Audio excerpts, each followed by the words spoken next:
Hello everyone, I hope you are doing well today. My name is Cheryl, and I'm excited to show pictures and history of buildings in my home state of Kentucky with the topic Question the Narrative in mind. While looking through these videos, I would like for everyone to ponder the possibility that these buildings were founded by the settlers of the land, that these buildings may be much older than we give them credit for being.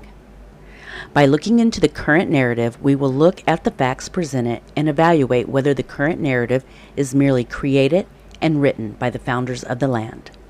Each seeker of the truth will have to take what resonates with them and ask themselves, what is the truth? Does this topic have merit? Let's explore the narrative together.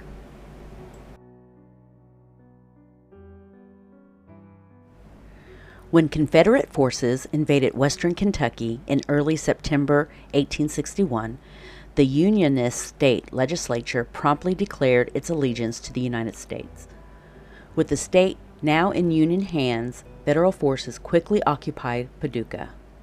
The town's strategic location at the Tennessee River's confluence with the Ohio River made it a prime location for a base of operation and a potential avenue of invasion into the heartland of the Confederacy.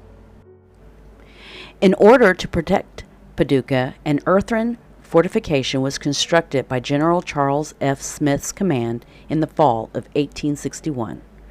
Fort Anderson was originally meant to be a quartermaster supply base. An imposing 50-foot water-filled ditch surrounded the fort. The interior of the fort held the Marine Hospital building, which burned in 1863. For much of the war, Fort Anderson served as a garrison and communications center, but on March 24th of 1864, Confederate cavalry under the command of General Nathan Bedford Forrest attempted to capture Paducah. Fort Anderson was under the command of Colonel Stephen G. Hicks. Forrest first demanded Fort Anderson's surrender, but Hicks, having the support of gunboats on the Ohio River, refused to surrender. After two unsuccessful assaults, the Confederates occupied homes in Paducah and fired on the fort. The Southerners burned the town's railroad depot and steamboat, and some military supplies, and then withdrew toward Mayfield. One unit that was garrisoning Fort Anderson at the time of Forrest's attack was the 8th United States Colored Heavy Artillery. This unit consisted largely of formerly enslaved men from McCracken and surrounding counties, and was one of the first black regiments enlisted in Kentucky. Fort Duffield is a Union American Civil War fort located outside West Point, Kentucky.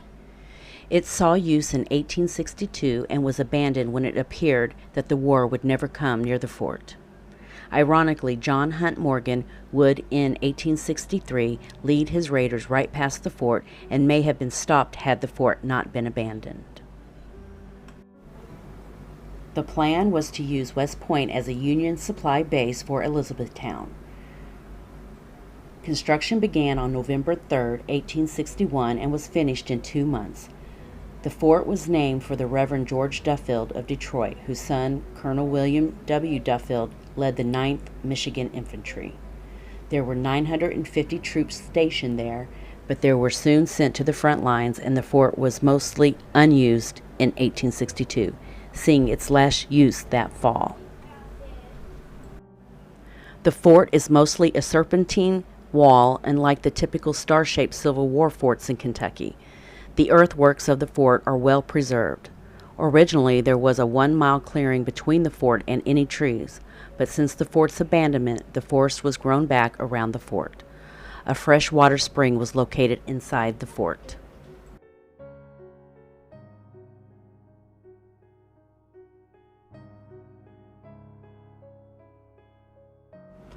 Fort Heiman is the least well-known of 3 Confederate forts that were built to guard the Tennessee and Cumberland rivers.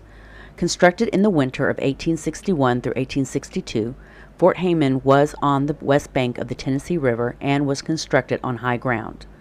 This was done to help protect its larger sister fort on the east bank of the Tennessee, Fort Henry, which had been placed at water level. The third fort, Fort Donelson, was the largest of the 3 and was constructed on the west bank of the nearby Cumberland River at Dover, Tennessee. The initial Confederate occupation of Fort Heiman proved to be short-lived.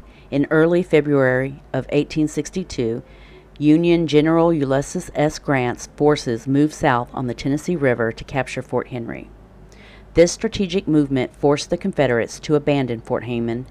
At the time, the bastion was garrisoned by 1,000 men, commanded by the fort's namesake, Colonel Adolphus Heiman, a Peruvian immigrant, Mexican War veteran, and commander of the 10th Tennessee Infantry.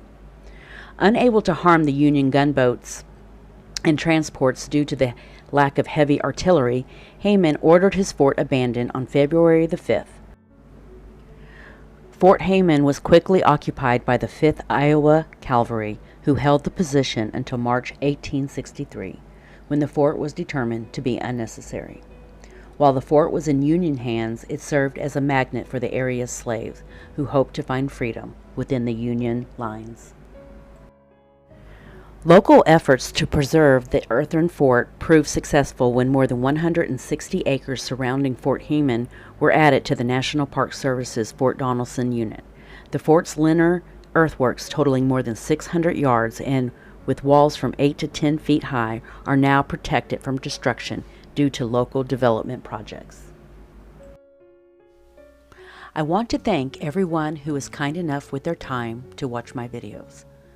I started this series to prove to myself that the points made from the Question the Narrative topic has merit. So far, I think that there is enough merit to continue this search. I hope you enjoyed this series, and I will begin working on my next series soon. For now, I will say goodbye. Peace, light, and love.